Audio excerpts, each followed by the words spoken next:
And sometimes when you look at your best sets, Right. you're in a coma. Yeah. You're in a coma.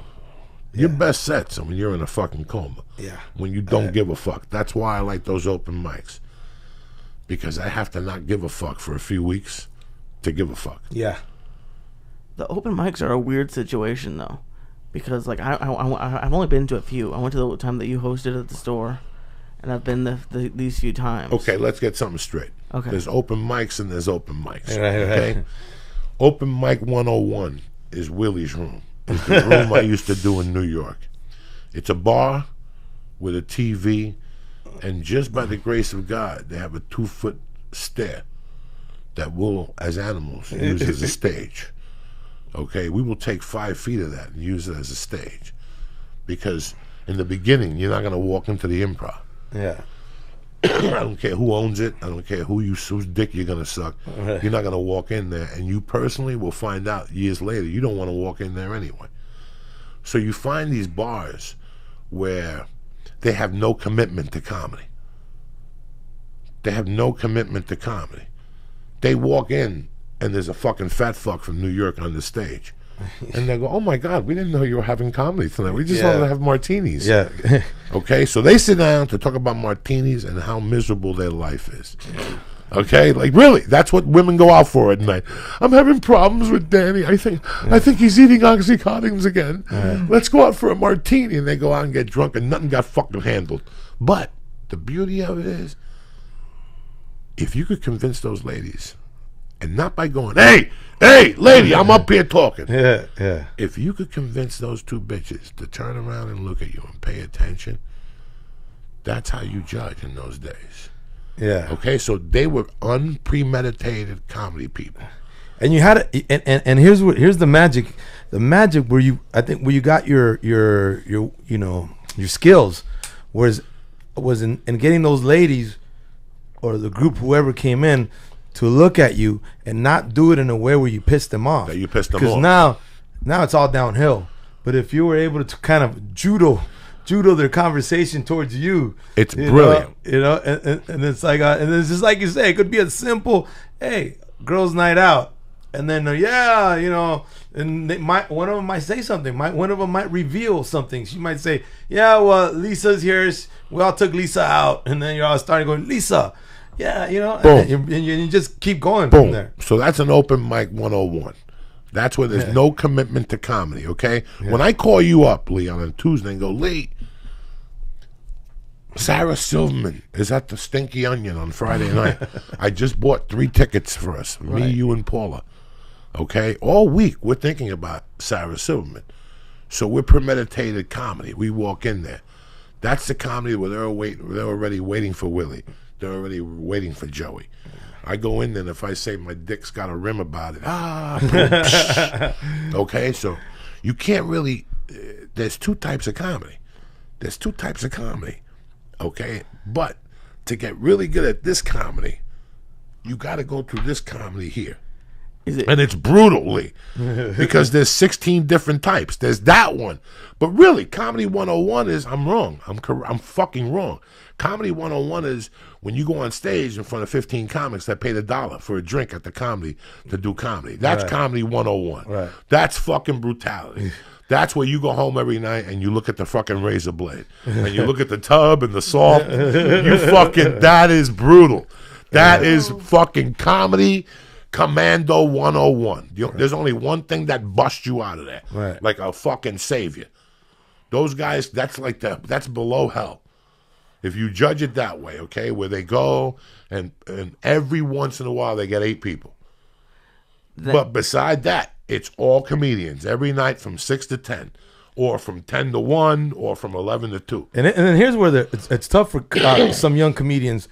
When Joey said you walk in those rooms and there's 15 comics, maybe 8 of those comics are a group, they're friends, and they'll laugh at each other's jokes. And when they get a real audience, that joke sucks balls, bro. And now there's like, it was detrimental. Instead of being something positive for a comic, it actually took you a step back because your friends are there trying to be your buddy instead of telling you the truth that material sucked. So we all started Comedy 101.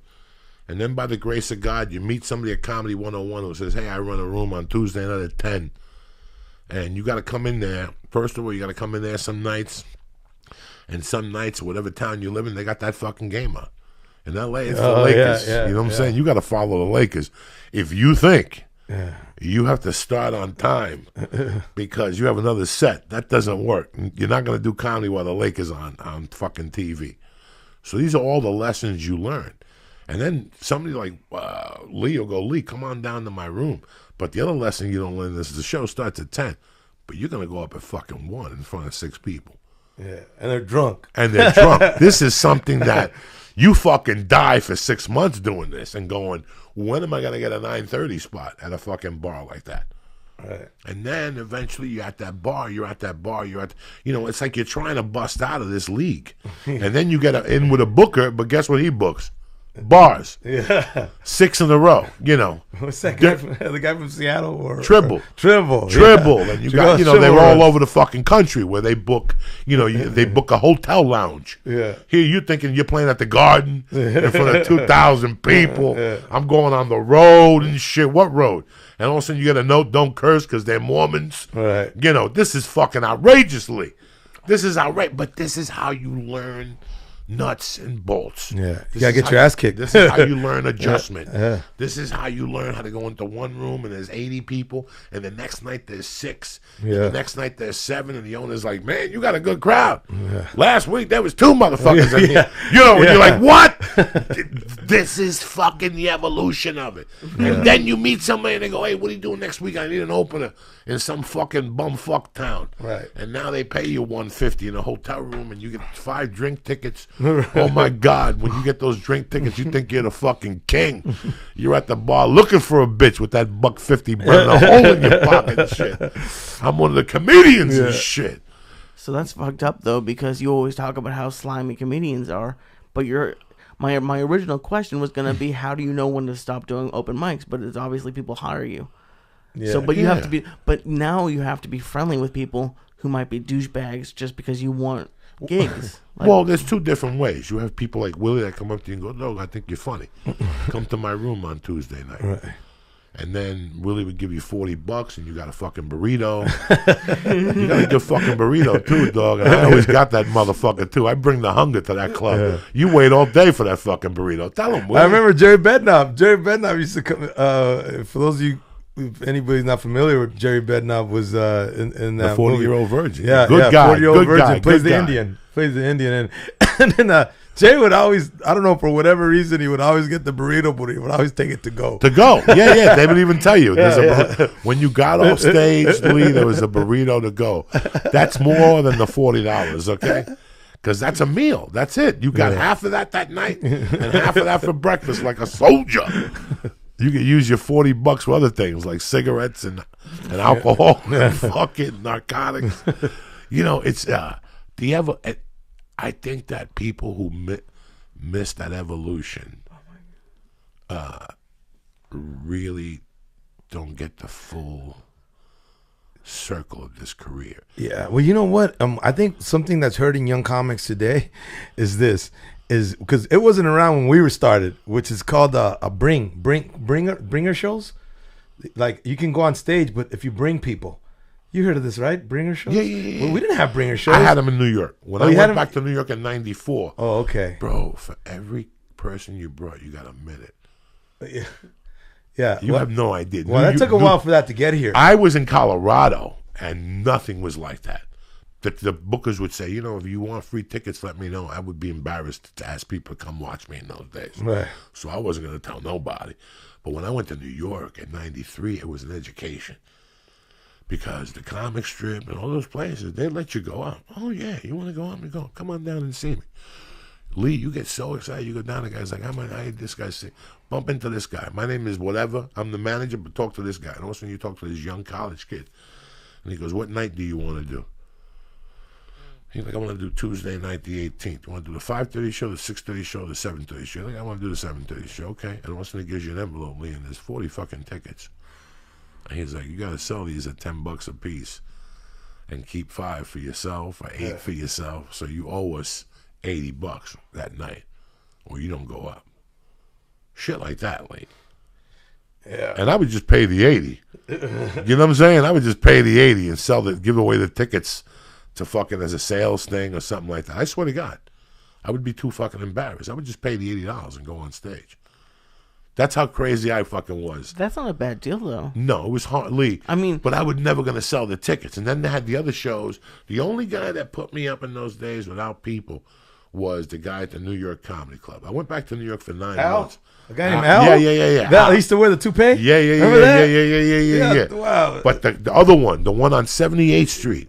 The one called Boston something? No, that's on 4th Street. But there was okay. one on 78th Street that off of Broadway. And one night I did a spot there, and I brought 10 people from my hometown. And this is when cocaine was fucking huge in my hometown. And they all came and were doing coke. And they were fucking tipping the bartender $10 a piece. But I'll never forget that one of my friends at that time was a cop. And he was with all his childhood buddies. And I looked at him one time and he was fucked up. He had coke all over his shirt. But he was standing there with his leg on the bar and his badge and his gun was sticking out. And you could see the ring around his nose and shit. I'm like, no, you gotta wipe your nose. Like, this was a long fucking time ago. And they drank so much that the owner came over to me and he goes, you always have a spot here. Just bring these animals back. And I couldn't figure it out. Like, they clogged the bathroom. That was when Chris Mazzilli was the doorman. You remember him? He owns Gotham's now. He owns Gotham's. Oh yeah. That's when Chris Mazzilli was. My God. Yeah, oh my remember God. that? He had full set of hair. I'm gonna ask him. I see him in September. I go to New York in September. But that's what that hustle was, Lee. Yeah. Lee, that was a hustle in New York. You just weren't gonna get on stage. You had to show up with motherfuckers in those days. So I learned then. Like, it was, in a way, it taught me a little bit. New York, that 9-month experience in New York, and I was still reading the Judy Carter book and write her jokes like that. Like, what pisses you off, the 10 things that give you anger. At that level, those 9 months in New York, I wasn't sure about comedy, bro. I was using comedy as a way of getting out of the criminal thing, but I was still, I had just got out of prison, so I was doing comedy, but not really. It was like my first year and a half of jiu-jitsu. I would only go once a week. Right. In those days, I would get on stage 2 times a month. Right. But then when I went to New York, all that little hustle in New York got me a little excited. But there was a bar called Your Old Triple N, and I went in there one night and I saw John Leguizamo at midnight. And bro, it clicked. It clicked. Wow, whatever. Because I always thought that Willie Barcena just went on the Tonight Show and did 8 minutes of material off the top of his head. You saw bombing with notes. With notes, working out, and my whole vision came.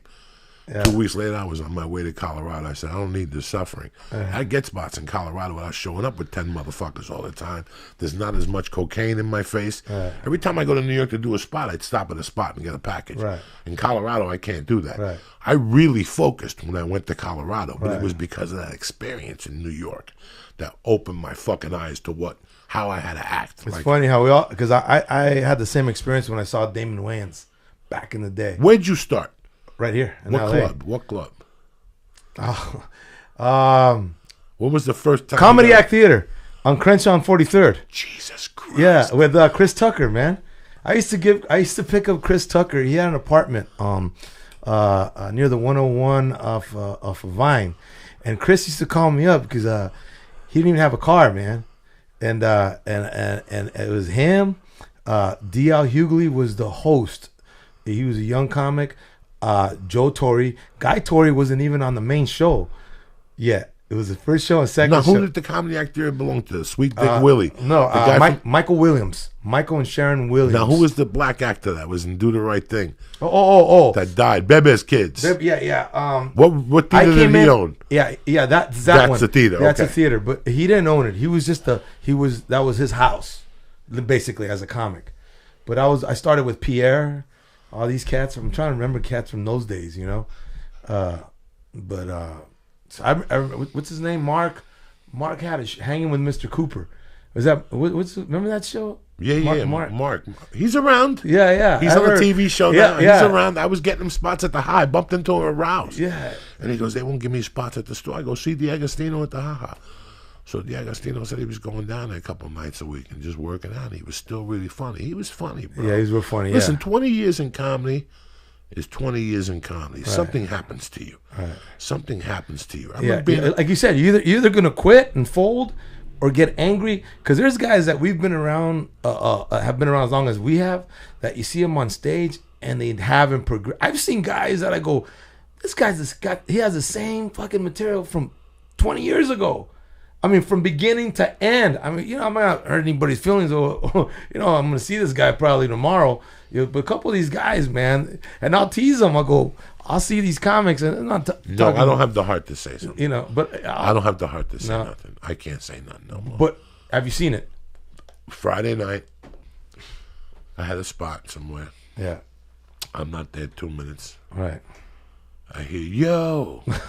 I look up. It's a comedian. I've known him for 15 years. Yeah. We used to do all the little Spanish rooms together. Right. Did I think he was funny? I thought he had potential. You look Yeah, at these yeah. guys and you're like, that guy's They gonna all be, did. With that those. that guy's going to be something. Yeah. And they have material that you laugh at, and they have material. You were right there with them, okay? So I have the right to say this, okay? When I'm right there with them in the trenches, Right. and now I'm somewhere else, and they're completely still in the fucking trenches. You follow what I'm saying to you? And I see that they work now, but it's not like it used to. Now they're blaming it on things and shit. So it was like, it pisses me off. Like, I get pissed off because at the end of the day, in the back of my mind, I'm a fucking loser. I could flip this in a way, and you couldn't fucking find a way to flip this fucking game for yourself. You're still hawking around. 2 minutes there. Hello, how are you? Wow. How can I get a guest set? Okay? Absolutely not. You're not going to get up here. You're not going to get up because I'm working on an hour. And number two, guess what? The show's got people in. I worked hard all week on Twitter. You just want to go in there and blow that fucking room up. And I told you the story. 5 or 6 years ago, he was on I hadn't seen him. I wasn't at the store anymore. Right. So he said he was on this international tour, killing it, promoting this motherfucker like himself. Like he was his own publicist. Right. So somebody was doing a show one night, and they asked me to come on. I went up there, and there he is. And I go, you know what, bro? This guy was funny a couple of years ago. Let me watch this guy. Let me see what happens if he's really getting it. Right. He had a couple jokes, but he had one joke, dog, that used to kill me. Right. It was about fucking killing animals or something. It used to fucking kill me. And it was one of those, he's one of those comedians that tells you the joke, but he rides it. Right. He rides the joke out for 6 or 7 minutes to the point where normal people are like, when's this guy going to get the fuck off the stage? Right. I'm sitting there enjoying him for like 2 minutes, and all of a sudden he rips into that joke. No, it's 2008. He was doing that joke in 97. Right. 98, he was doing that joke. I looked at him. That's why comics kill themselves, bro. Because when I walked out of the fucking room. Hey. I'm like, you're doing the same joke from 10 fucking years ago. It's like, think about Lee. You're in a band, and every time you're on stage, you're playing the same song. It's the same thing, you know. Well, they must like it, or they have to deal with it. No, it's laziness, bro. It's laziness. It's laziness. It comes down It's to being lazy. lazy. Well, no, I remember more with the band, but yeah, with comedians. I don't think people pay a comic to see the same joke over and over again. I know after the second time I see the joke, I'm done. I'm done. That's why I hate doing comedy on TV, because how many takes they do and they all giggle like it's funny. Stop. You're embarrassing me. You're making me fucking feel bad. Nothing's this funny. On the 8th take, they're still like, ah! Stop. Don't make me fucking punch in the fucking ear.